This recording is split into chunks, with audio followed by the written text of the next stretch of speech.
one of the things that a full-on narcissist will do is that they will convince you. It's like, oh, it's the whole gaslighting thing, right? This isn't really the truth. And the hard thing for me was when I look back on it, and I still look back on it, and it still hurts my heart to think about how many people go through this. It's like, not only is your parent gaslighting you, the world is gaslighting you.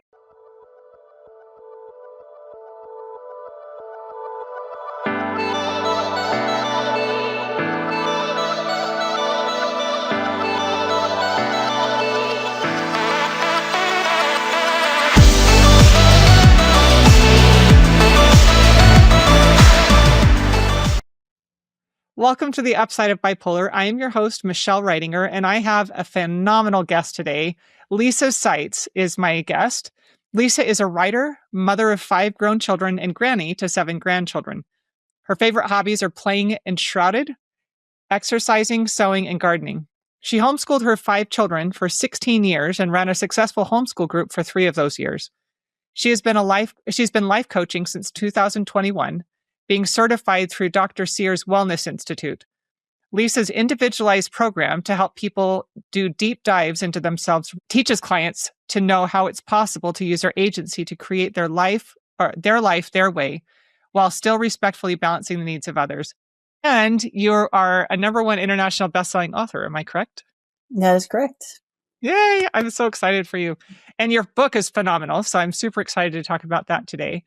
But why don't we start with your story? Welcome to the podcast. I'm so happy you're here. And let's start with your story. Well, I'm glad to be here because you're one of my favorite people ever.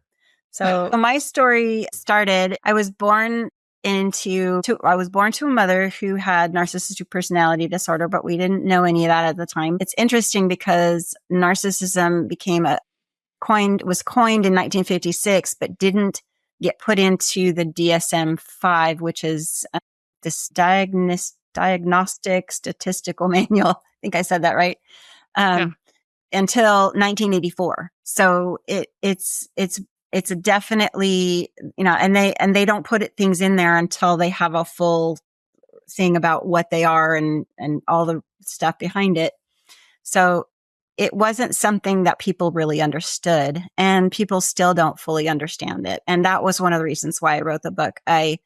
When my mother was diagnosed, I was, I believe 54, and it changed my life. At first I didn't have a clue, and I went into researching it. And the more I learned about it, it was like my childhood started to make sense. It's like, I see things now that I didn't see before, and it's not all me. I'm not really as much of a problem as I was normal, and that was just life-changing for me, that I was a normal kid instead of some punishment from a past life, which is what she told me, and other things. But it's the kind of thing that you don't know about, because when you're born into that kind of, I'm going to call it abuse, when you're born into that kind of parenting, or that you don't understand because you've never known any different. And so when people would say, how wonderful mothers are, and how much they love you regardless. And I thought there was something wrong with me, that I couldn't see my mother in that same light. And now I understand why. It wasn't that she was bad or a horrible person. It's because she had a psychological disorder. But then as I did my research, I had to come to terms with, well, what does that mean for me? And what do I do about that? And, I chose to not hate her. I did have to hate her for a time. I had to give myself some space and that was how I was able to process through, the grief and the anger and all the stuff. But luckily that only lasted for about a year, and maybe a little more, but I didn't want to live there. I like to say I didn't want to set up a house and get my mail there. I didn't want to live there forever, because I don't like hating anything or anyone, really. I want to understand where they're coming from. And then if I need to, I can put them over there. It's like I can set my boundaries, right? But I didn't want to forever. And so I chose not to. And that meant I had to set I had to figure out how to set boundaries. And I did that for a while. And then and she died, and not too long ago, a couple years ago, and now I'm free from that. I don't have to cater to her manipulations, but that was the boundaries I had to set, is on the manipulations and stuff like that. Yeah. Okay. So you wrote a book. I talked about that at the very beginning. Yeah. Your book is Facing Your Demons, Healing Beyond Narcissistic Family Relationships. And when I first met you, you were in the process of writing your book. Yes. What led you to write the book in the first place? And that's a very vulnerable thing to do. So what made you feel like I need to do this? I really felt like there was a lot of people that talked about what narcissism is, and it's a buzzword, and a lot of people see it. They use the term very loosely. And the more I did my research, the more I understood what this was, what this psychological disorder meant for my mother and for me. I really wanted to clarify that for myself. And so, like, people say the first draft that you write is for yourself, right? Mm-hmm. And so my first draft was literally so I could flesh out, like, how do I feel about, what does this mean for me? How do I go from, what do I do from here? And how do I live my life now that I'm not have somebody micromanaging every part of my being? And it really, I met more and more people that just didn't really fully understand what narcissistic personality disorder really is. And so I was able to flesh out the difference between, I wrote it down, narcissistic personality disorder versus narcissistic tendencies. Yeah. And so we all have narcissistic tendencies, all of us. Part of it is survival. We need to survive. We're going to push somebody away while we're trying to not drown. Yeah. It's just a natural thing, right? But at the same time, somebody with narcissistic personality disorder has so they're not born, they're created. And in a sense, we create if we are to become, let's say I become a narcissist, I'm going to create myself. I'm going to protect my ego. I'm going to protect myself because something bad happened and I just need to protect it. And we all do that, right? That's just natural human. We need that. And so I make this protection, and then maybe something else happens. I make another protection. But a narcissist, somebody who has narcissistic personality disorder, creates so many of those protections. It literally builds and builds and builds and builds and builds on itself to the point where they can't even reach their own ego anymore. And we cannot make changes to our thinking, to our lives, we cannot make those changes without being vulnerable. Because to be in a different space than we're familiar with, we have to be vulnerable, and they can't do that because that's what they've done, is they've protected themselves from being vulnerable, and they can't do that. So that's why people say they can't change, because they really can't, because they can't get to their own ego to change themselves. And so I wanted to be able to clarify that in my book. And that's why I think I did. I had a number of people who have read it, and a number of psychologists actually have read it and said, yeah, that you've pretty much hit the nail on the head. So I feel like I've done it. Yeah. And I think that it's important to distinguish, like you said, it's a buzzword. Yes. You hear on social media all the time, and you hear it in conversation with people. My boyfriend is a narcissist, or my mother is a narcissist, or my brother is a narcissist. We hear people say that all the time. And I think that it has diluted the understanding of what narcissism is, because it's, like you said, we all have narcissistic tendencies. Narcissistic tendencies are self-preservation, self-centered, and self-focus. It's viewing the lens through, how does this affect me?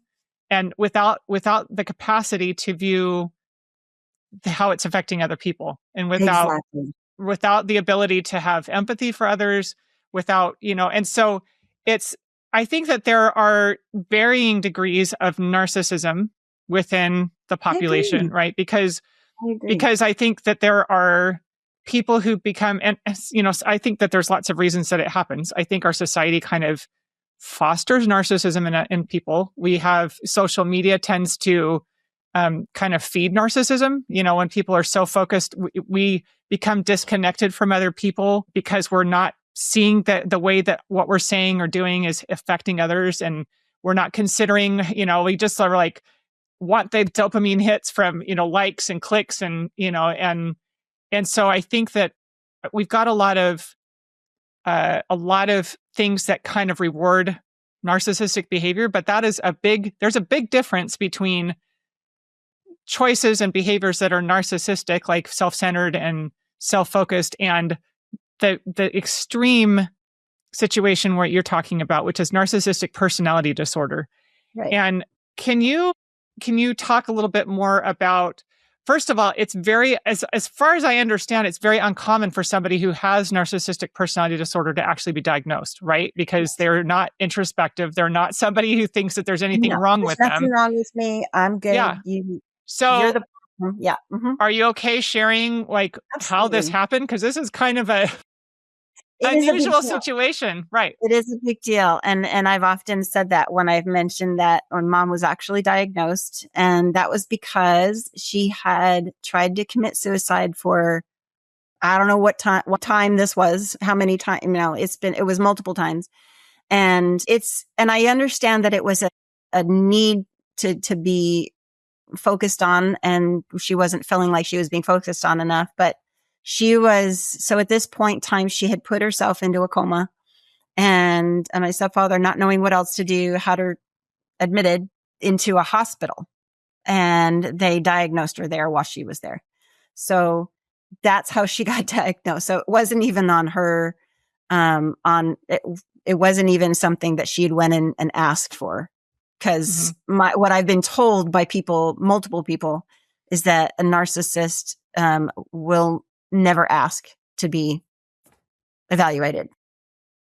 Yeah, they just won't. Because that requires vulnerability. That's one of the things that, that's one of the things that I've, the more research, my own personal experience and the more research I've done with bipolar, which is the whole point of my podcast, is somebody who's struggling with these symptoms. There are people who are good with getting the diagnosis and then just suffering for the rest of their lives because they don't, and often I think it has to do with wounding. They're so deeply wounded that the level of vulnerability that would be required for them to go back and look at their life and be willing to face trauma and face, unhealthy thought and behavior patterns, and that is too much for them, and they're not willing to go there. And so I think that it's understandable when somebody's been deeply hurt. It's kind of like an animal who's been deeply wounded, and they're like, you keep trying to go to help them, and they keep fighting you, right? Yep. It's natural. It's natural for us to fight back when we are afraid of something. That's just ingrained in our human nature. Yeah. Yeah. And so one of the reasons why I love your book is that you talk about, because most people will never be diagnosed, you talk about what your experience was as as a child, as a youth, you talk about your experience, you talk about what you experienced from your mother.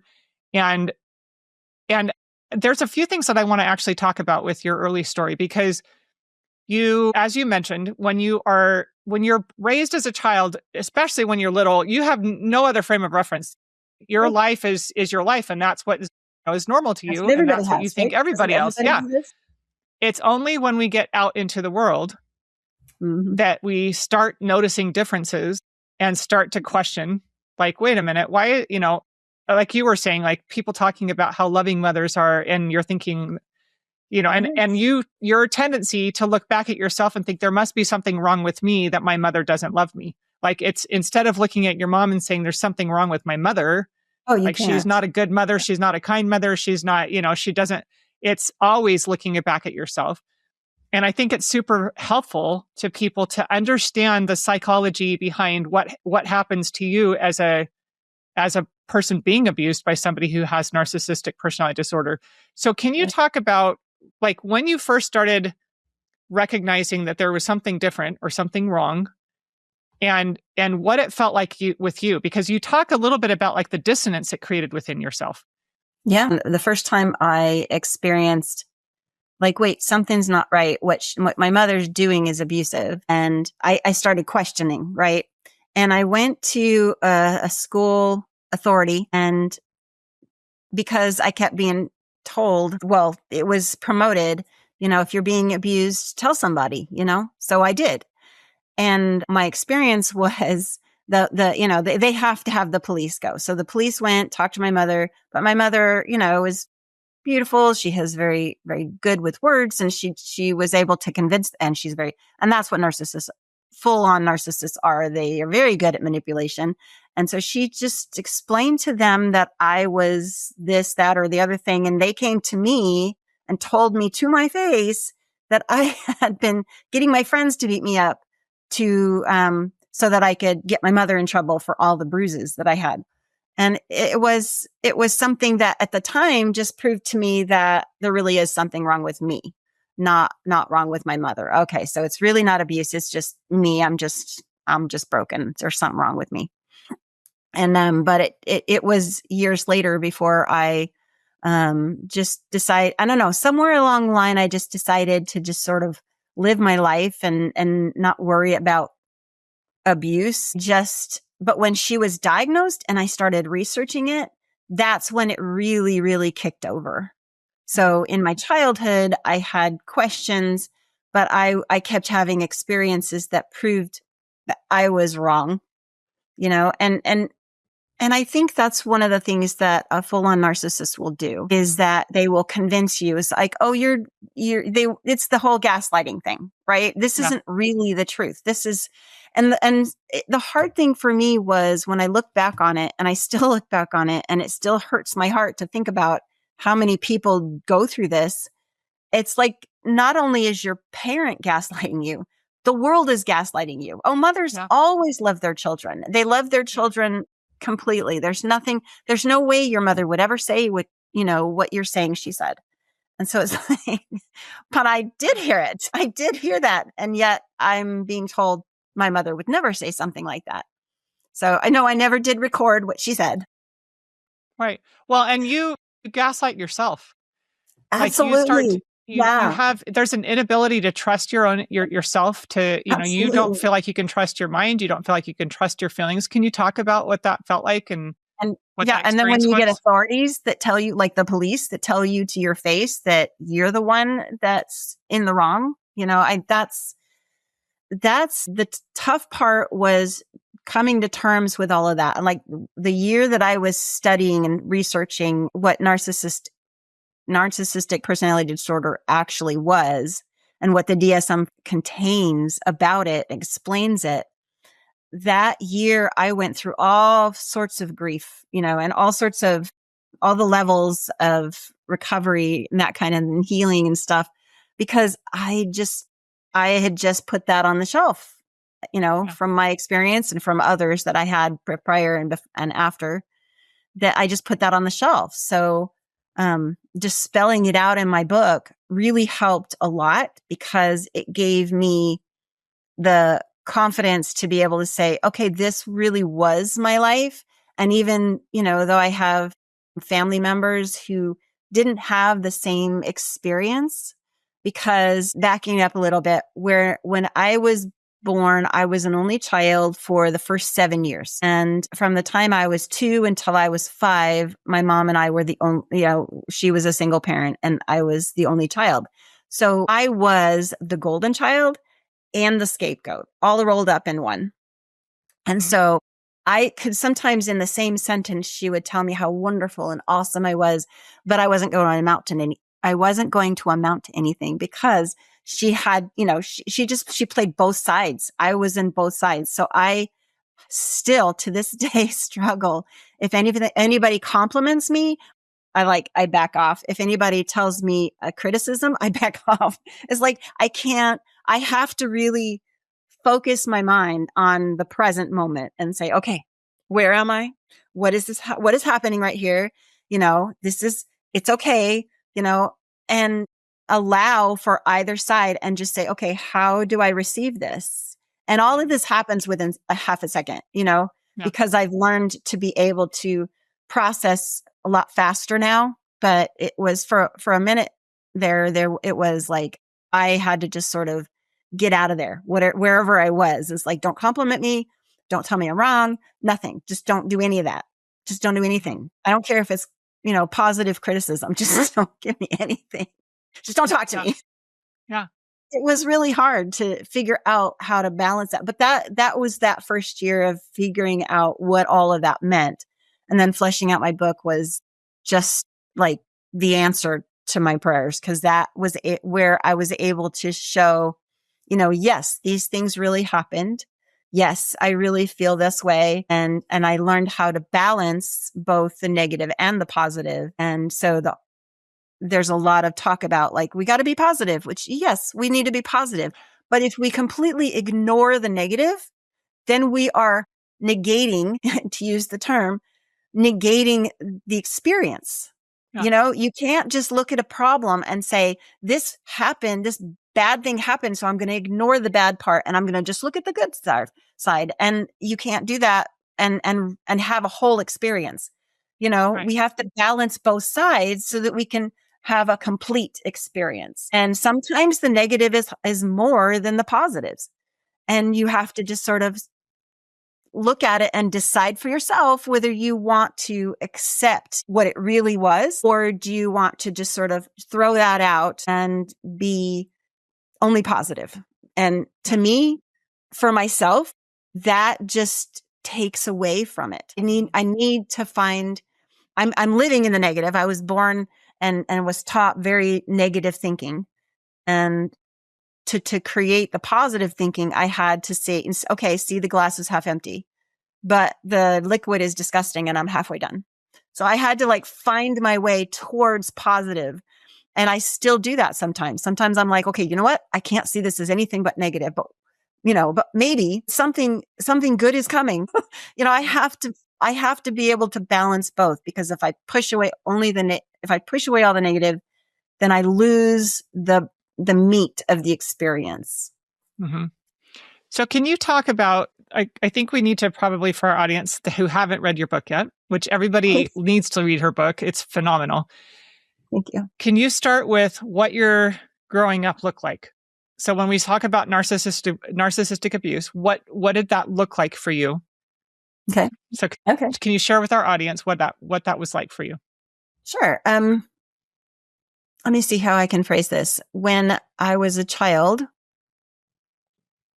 I thought like a child, but I was a normal child. And when what I was being told was everything that I was doing was, one of the things she liked to say was, I would find the worst place to stick the knife in and then twist it and make it hurt the most for her. And I kept wanting to like, no, I'm not. No, I'm not. I'm trying to do, trying to be, it was hard to see things the way she explained them to me. When I was 2, she told me I was the adult in our relationship. And at 2, I didn't know how to adult. And so every time I did something wrong, I just felt like I was wrong and there was something bad in me. And sorry, the name is escaping me, but there's a doctor that, and I have it in my book. He said that as a child, we need to see our parent as godlike. We have to see them as godlike. So what we will do is we will transpose anything that happens as it's all our fault, because then we can keep them in the God role and we're the devil. That way they're not, because we can't process the idea that we're living with the devil as our leader, as the person that's having charge over us. We have to see them as godlike. And so we will always take the poor side, like it's my fault. I did it wrong. Somehow I'm the wrong. And I look back and I no longer am angry for her about that. I just it breaks my heart that she couldn't see the value in having a child and the beauty, because I loved my children and I just like, my children are like my world, and I just can't imagine not experiencing that beauty. Mm-hmm. she missed that. So as a child, I just thought I was wrong, but I look back and I'm like, no, I wasn't wrong or bad or a mistake or a problem. But even though she saw my independence as a fatalistic flaw, I can still look at it as it is what got me through. My independence got me through all the abuse. And now I can use it for something positive and something good. Yeah. Most people, when they go through that kind of dissonance, develop symptoms of like anxiety, depression. Can you talk about what kind of symptoms developed around the abuse and the like constant dissonance in your life where you talk about the need to feel connected with your mother Mm-hmm. and you talk about constantly working to try and please her so that she would want to connect with you. And what is that? I mean, that kind of thing creates anxiety in people Oh, because sure. you're wanting to approach and you're wanting to feel close and also afraid at the same time because you never know what you're going to get from them. So Nope. what kind of symptoms developed around the life experience that you had growing up that way? So my book is called Facing Your Demons, and the demons that I talk about are limiting beliefs. So we are amazing as humans. We have such capacity. Our minds are so incredible. Our bodies have an amazing ability to heal. You know, we cut ourselves. People can you can get cut ourselves and generally we know okay, well, it's going to heal and there's going to be a time to process through that. But we don't understand, the internal everything is connected and all the parts that need to heal are going to heal over time. We just need to allow that and give ourselves the space to do that. And I think I went off your question. What was your question again? Just like what kinds of symptoms developed around like growing up with this like constant like wanting to approach and feel connected but being afraid of what might come. Like that creates like constant fight or flight. You're constantly, so can you talk about like what kind of symptoms developed around that? Thank you. I was going there. I just had forgotten That's okay. where I was. Yeah. I've done the same thing. I do have ADHD, so that has been an awesome discovery because now I know why I go off track. Anyway, so when I was learning how to process what happened, I was able to move towards allowing the disconnects that I learned and moving towards, I think I lost it again. I don't know why. Moving towards the ability to recover. I have lots of demons still left over. And I like to say I had 15 mountains. Now I only have like 2 or 3. So I've gone through a lot. And there are going to be some that probably stay with me through to the end until my death. And it's what I've come to is it's okay. I can work with them. I've learned now how to work with them as they show up. I don't have to get rid of them. It's like that. Like I have to recognize the negative and the positive and balance it, and figure out how to balance because those negatives are with me. Those demons are going to be with me. All the disconnects are still going to be with me. I'm still going to go into something new that I'm not familiar with. And question, can I do this? Am I really capable of this? Is this something that I can actually do anything about, or should I do anything about? Maybe I should just let it be. Sometimes things just process out through themselves. And sometimes our minds can cycle and sometimes we just need a day off. We just need to take a day, sit with a hot mug or, maybe read a book, maybe, I don't know, watch a movie, whatever we're doing, just sometimes we just need to back out and stop moving forward so fast, especially. And we talked about earlier about, in our world where things are, it creates, it's very good. Our world is very good at creating narcissists, but we don't have to be one. Right. We can choose to allow our needs to be met without harming other people. Yeah. Right. So when I get to a moment where I'm like, the demons are overwhelming me, I'm going to lash out if I'm not careful. I will literally find my way back to my home in my little office where I'm safe. I like plants, as you can see, and nature, I just need nature. So I will just get around nature and recenter. Sometimes I only need 10 minutes. Sometimes I need a whole day, but I just allow myself to be wherever I need to be. And I just got to keep tuning in and just keep tuning in to where my brain is at the moment. And you talk about how your mom had modeled this kind of parenting for you your entire life. And so when you became a parent, that's what That's you what I knew. did. Yep. So but Oh, yeah. you started to recognize this isn't healthy. So can you talk about like, how do you recognize this isn't healthy? And then how do you Well, change? Especially if you don't have an understanding of what was wrong in the first place. That's really important because a lot of times we don't yeah, always understand entirely where our dysfunction or the unhealthy thoughts and behaviors are coming from, but that doesn't mean that we can't do anything about it, right? absolutely. That is so true. My personal circumstance was, I call it a personal Armageddon because I literally bottomed out. I use the word obsequious to my mother and then to my first husband, to basically giving in to whatever they wanted because that was my job. As the adult in the relationship, I had to be, give in to whatever they thought was best because I wasn't capable of making the good choices. So in my particular situation, I had a literal bottoming out. And so, from that moment, I'll describe it. I literally woke up and I was sitting on the floor and with my knees to my chest, rocking back and forth and sobbing convulsively. And my daughter at the time, I had only one child at the time. She was a year and a half or so. She was standing over me, patting me on the back, saying, "It's okay, mommy. It's okay." And I'm like, "Oh no, no, no." That like woke me up. I'm like, I am not going to have my daughter raise me like I was raised. I was sanctioned to raise my mother because Mhm.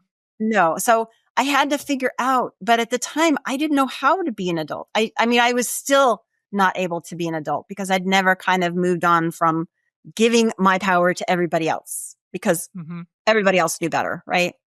And so I didn't know how to do that. So I had to start at that moment and move forward.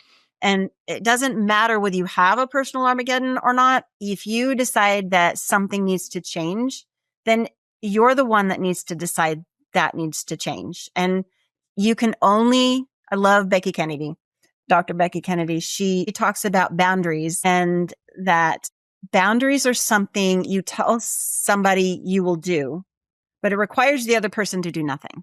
So regardless of whether they make changes or not, you have to set your boundaries for you. And if and you have to decide for yourself whether that person crosses that boundary or not, then you got to decide what that means for you. So do I leave? Do I, set a different boundary? I mean, like that's the thing is don't change, set your boundaries. And yes, they need to adjust because life happens and you grow and you change and you mature. But you got to set certain boundaries and they have to be solid. And sometimes you need to set a boundary that as you grow, you'll never have that boundary again. Mhm. Some people will completely separate themselves from their narcissistic personality disorder parents. And other people like me will set my boundaries. And when my mom would call and I was not in a good place to be taking her stuff, then I wouldn't answer, you know? Mhm. And that's okay. That was okay. I had to give myself the grace to not answer.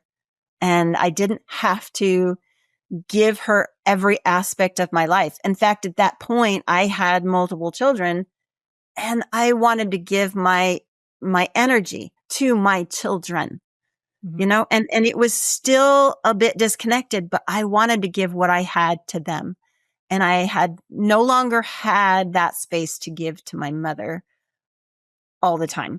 I chose to give some of it to her, but I would have to again, check in and limit what I gave her and what I didn't. I didn't have to tell her everything. I didn't have to give her my whole life story at the moment, whatever was happening in my life. I learned, I got really good at learning what I could say and what I couldn't say, because she would react to certain things. But I already knew most of that. So there were times when I thought I could share something, as you were talking about earlier, and I wanted to connect. So I would say something, and she was like, I want you to be able to tell me anything. I was like, no, she did. She wanted me to be able to tell her anything, but I didn't want to be able to tell her anything because I knew that she would use it against me. So I had to learn what was safe and what was not safe and just allow it to be. And if she found out something I didn't tell her, it's like, why didn't you tell me that? I guess sometimes, yes, I lied. Sometimes I would be like, I forgot. Yep. And I like literally gave myself grace to be able to lie to my mother, which I would never have done as a child. Yeah. Ever. That was just not allowed. So you had this kind of like awakening experience. Tell me what things look like after that, because you're not just trying to figure this out for yourself because your way of looking at the world wasn't healthy at the time. No. So what things did you do to try to learn how to unwind this dysfunction in yourself and the unhealthy thought and behavior patterns and learn how to set boundaries? Talk about what things look like after that point. That's a hard question to answer because I was so disconnected from reality that I had to literally create my own reality, realize that wasn't still quite reality. So I had to change it again and again and again and again and again. And it was more persistence that got me to the place where I could finally see, okay, this is reality, and I would meet people. And the interesting thing is meeting people, and a lot of people are very good at presenting. And we talk about this on internet and social media. People will present this perfect picture of how things are, and they're not. And so I had to learn, especially growing up in the world as social media was just beginning to take off, right? And so I was learning as this was all coming into play, how to see things for what they were and learn how to distinguish, okay, that's somebody's perfect picture, but I know them personally and that's not what their house looks like, or that's not what they eat, or that's not what they actually say, and it was a good time for me to be learning that because, like I said, social media was just starting to take off, and it was something I could learn as social media was beginning to blossom. I could learn how to distinguish the difference between right and wrong for me. Mm-hmm. And what I was willing to present and what I wasn't, and see the truth in things. But it took me a long time. And that was where the grace I kept giving, I had to give myself grace to get it wrong multiple times. I wasn't good at making mistakes, and allowing my daughter to make mistakes was really hard because I just wanted her to do it all right and have everything right. And it was like, I was taking away her childhood again, like my childhood had been taken away just because out of, okay, well, let me make sure you did all right so that you can have a good life.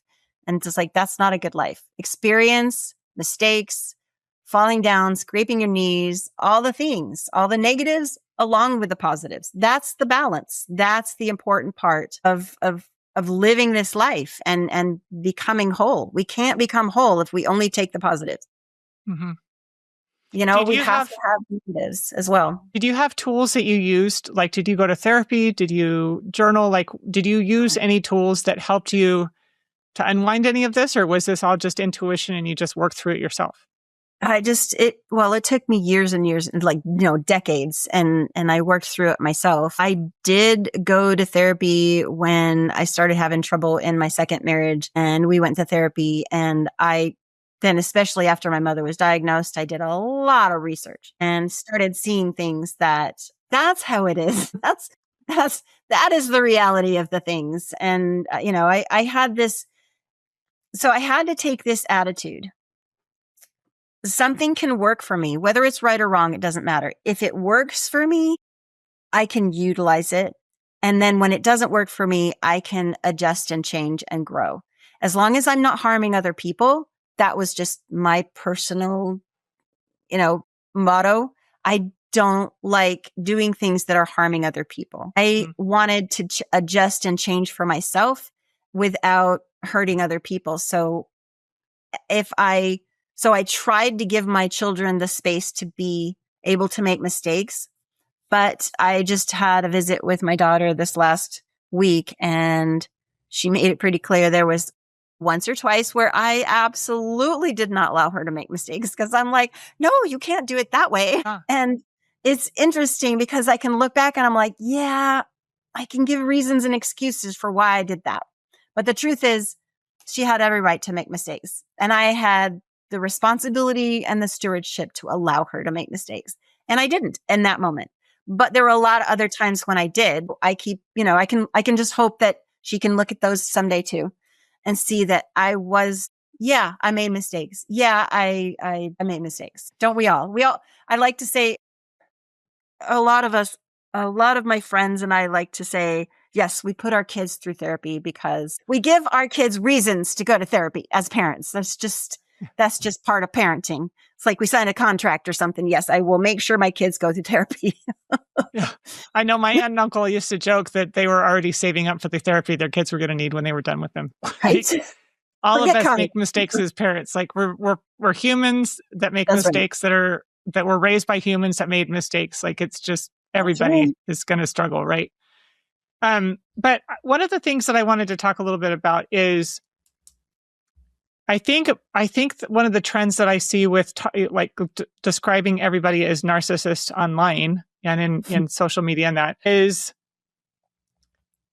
relieving themselves of any kind of personal accountability or responsibility. And I think that that's one of the dangers of some of these diagnoses. Most of these diagnoses is the person who receives the diagnosis, whether it's a narcissistic personality disorder or bipolar disorder or anxiety disorder, it ends curiosity into what actually is going on.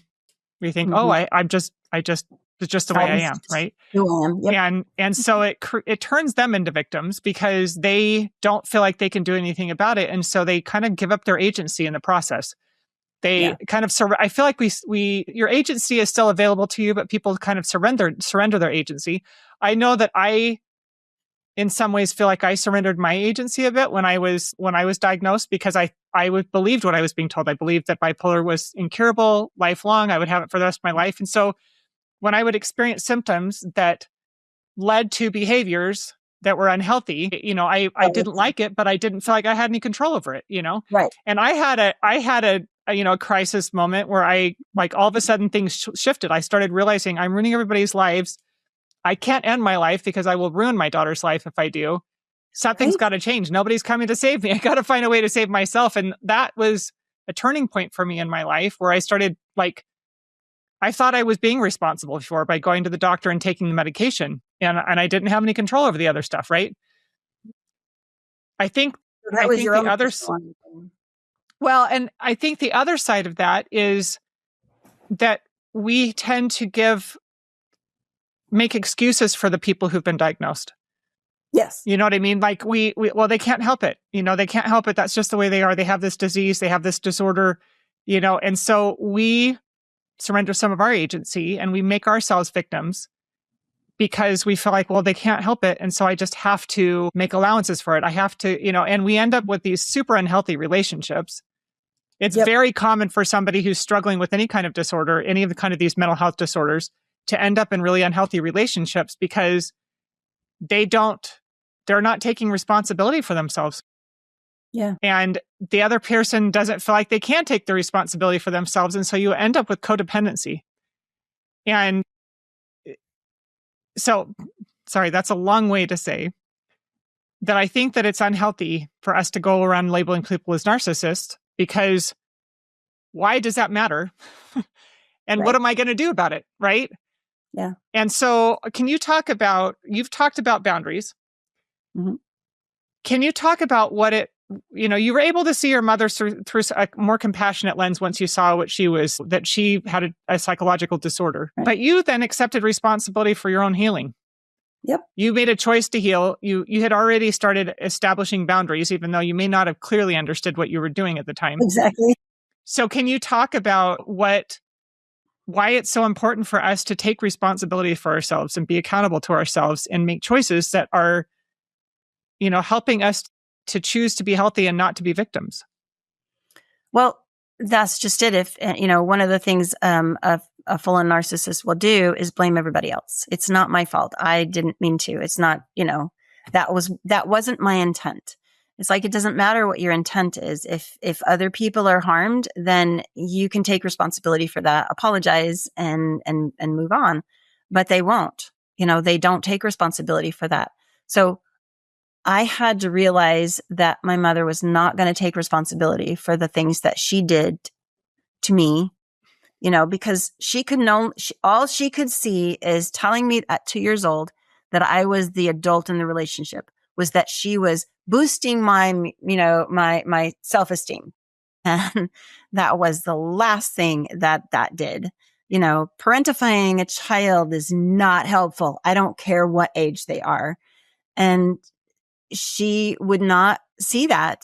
So, we can only, live our own lives. We live with other people. So we have to decide for ourselves, what are we going to do when that person does these things or the other thing? And we have to decide if somebody is going to cross our boundaries or limit our needs. Maybe we have a need for compassion and we have a friend who's compassionate, but for whatever reason, they're having a bad day and they're not going to be compassionate today, so we can decide for ourselves, but only we can decide this.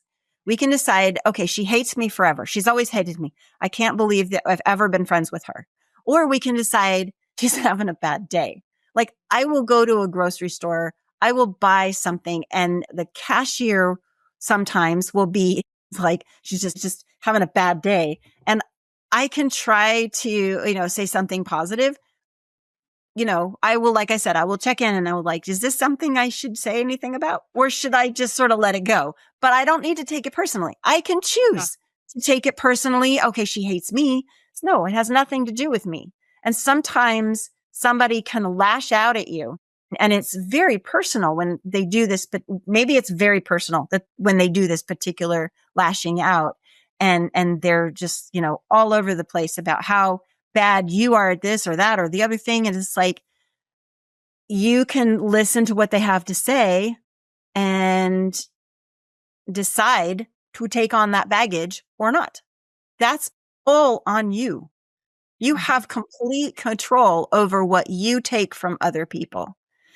And if somebody is willing to hear you, maybe you can help them through it. Maybe they're not willing to hear it. Maybe they just need that moment. They didn't have a way to go home and get away from people. And they, were just, maybe their dog died. I don't know. I like to say maybe something really close to them, right? Somebody really important to them died and they just don't know how to handle it. And so, me yelling back at them is not going to help their situation. And it's not going to make me feel better. I'm just going to, lower myself to their current thinking at the moment. And it's like, we choose for ourselves where we stand in relationships. We can have a relationship for decades and, best friend. And then for whatever reason, they decide that you're an enemy.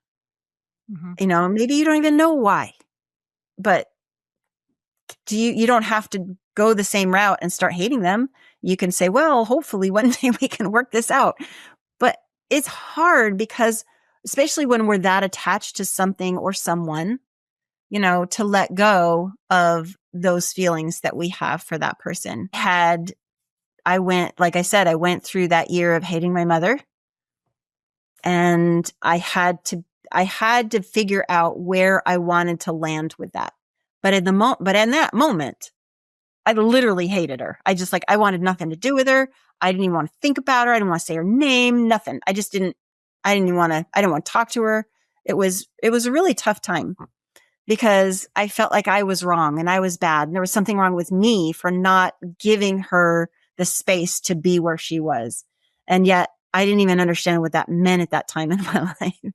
So I have come to understand that now. And that's where I was able to finally say, oh, she is who she is. I will never have a relationship with my mother like everybody talks about on Mother's Day. I will never have that. And I can decide to continue to hate her, or I can just finally just say, you know what? I just won't have that and learn to be okay with that. But I had to process that. That needed process time. And I had to give myself the grace to process through all that pain and all that loss and that grief and, all those, the five steps of grief or something that you go through. And I went through them multiple times and I landed on, acceptance finally. Yeah. But I chose to land on acceptance. And that's the thing is we choose to land where we land.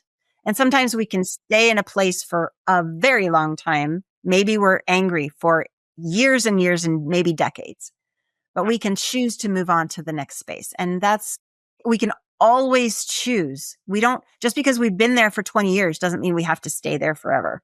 We can choose. And you talk about choice. I love the language here because I want you to talk about why you call them demons. You named your book Facing Your Demons, right? Mm-hmm. Sorry, it just went out of my head all of a sudden, Facing Your Demons.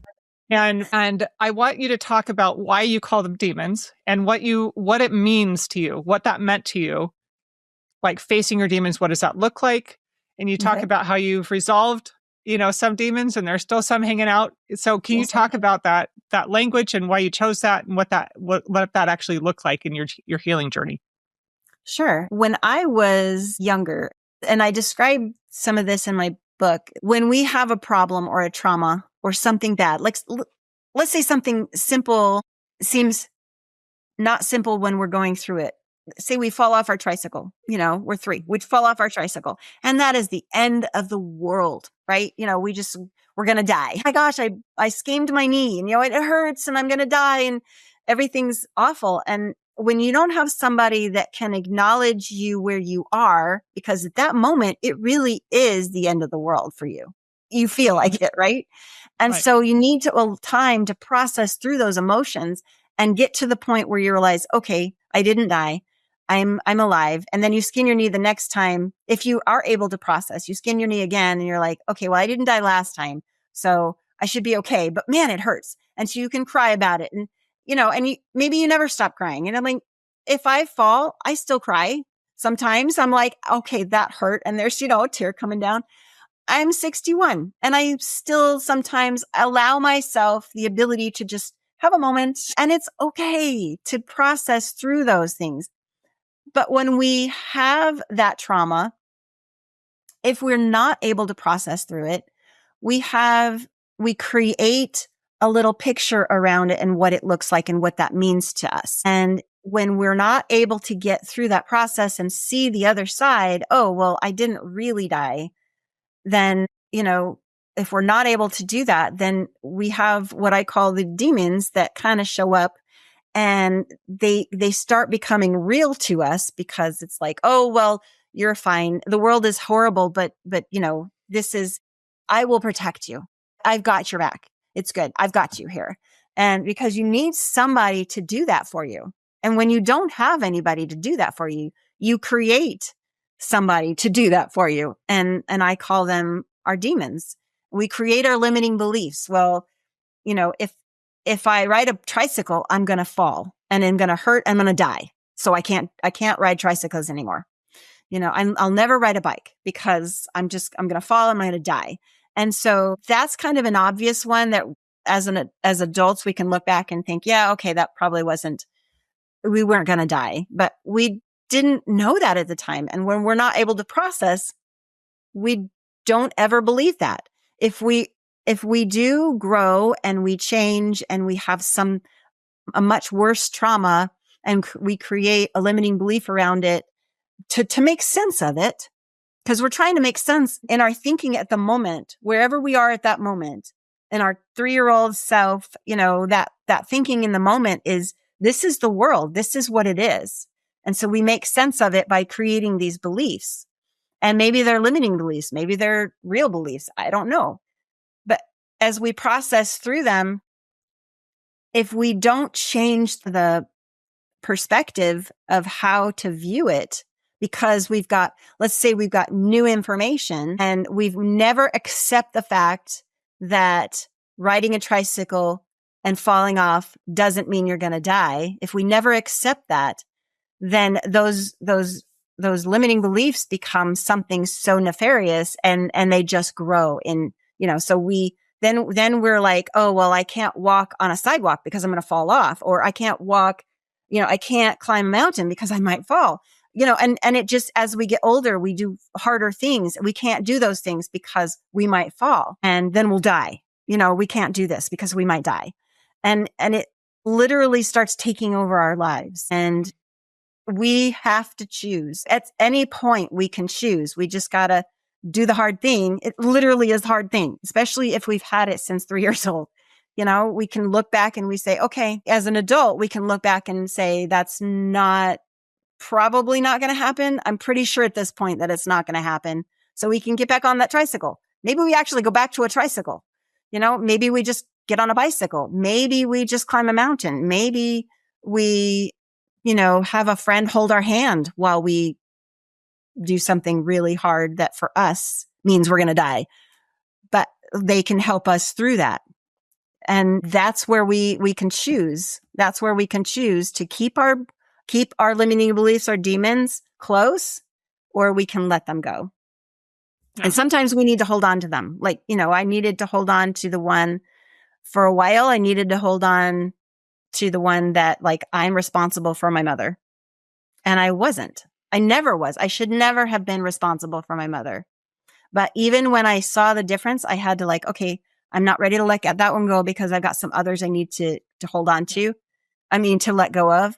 And then letting go of those other ones gave me the space to let go of that one, because that one was a big one. I was responsible for my mother, and that's ingrained in your mind too. You hold on to that one because that is your lifeblood. If I don't take care of my mother, I might lose her. I might, and then who's going to take care of me? Then how am I going to live? Where am I going to go? I'm going to sleep in the ditch, or who's going to feed me? I don't know. It's going to be awful. So I can't do that. So I had to hold on to that one for a very short time until I could let go of a few others that were kind of carrying that one. And then once I let go of those, then I could let go of that one. And it was so freeing.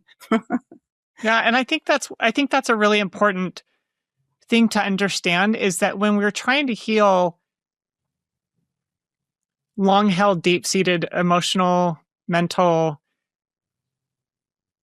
beliefs that are unhealthy and ways of experiencing the world that are unhealthy, takes time. The way that I described it one time is like trying to pull the weeds out without ripping out the garden. Like you're trying to unwind the weeds from the plants because you don't want to rip the plants out. Yeah, you don't want to rip the plants out, but weeds are designed to destroy life, right? They go in and they spread their roots and they wind around and they choke out the good plants. And so when you get in there and decide, like, this is a mess, I got to clean up my garden, your brain, you have to go in and take the time to unwind so that you don't rip the good things out with the bad things.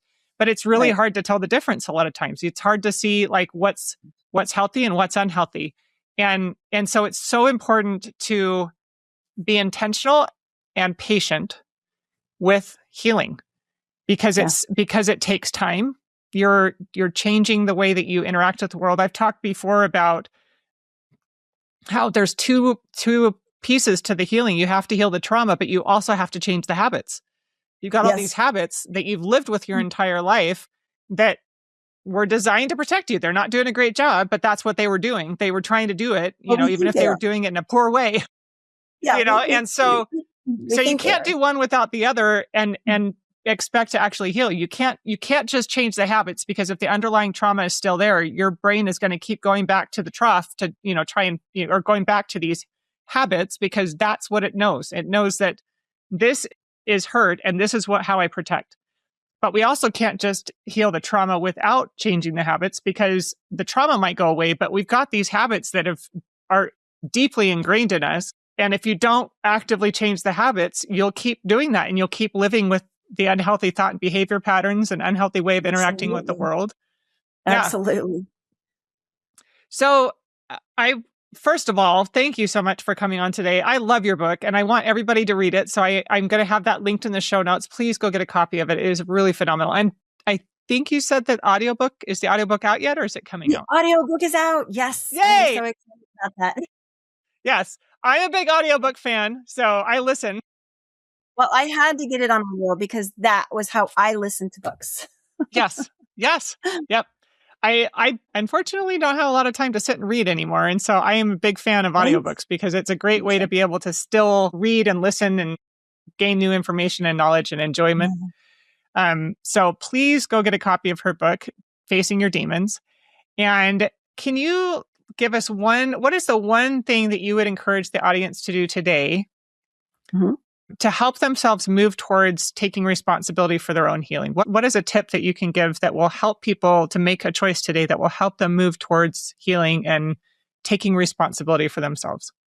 Yeah. Facing their own demons. I have a tool I call RAD. It's recognize the problem, the issue, the disconnect, acknowledge your part in it. So, it's like you have responsibility to make changes. Nobody else can change things for you. You change yourself. So acknowledge your responsibility in it, whatever that is. And then you decide what you want to do with that. Maybe you want to just leave it alone.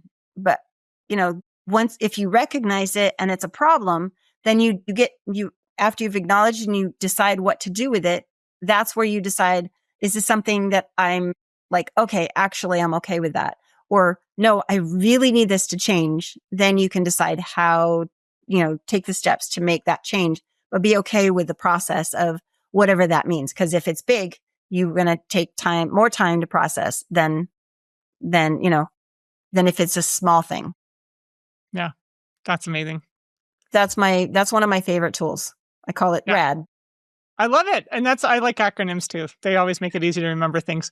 Lisa, thank you so much. You're amazing. And I'm so grateful for your book. I'm grateful for your vulnerability and your willingness to share your experience to help others. Thank you so much. Thank you. Thank you for having me on. Absolutely. And you can get the link in the bio.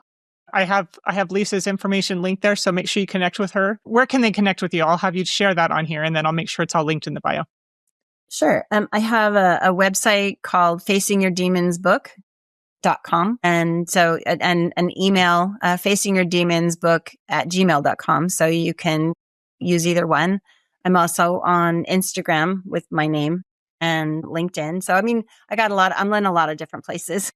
Yeah. But my website is a great place to start because it's got a lot of different, I've got all the connects there, and I'm still in the process of changing my website. So amazing. It's a little small right now, but I'm working on it. That's fantastic. And I'll make sure all of that's linked in the show notes so you guys can go there and connect with her. Thank you so much, Lisa. I really appreciate your coming on today. Thank you, Sean. I'm so glad I have you as a friend. Absolutely. It's mutual. All right. Until next time, Upsiders.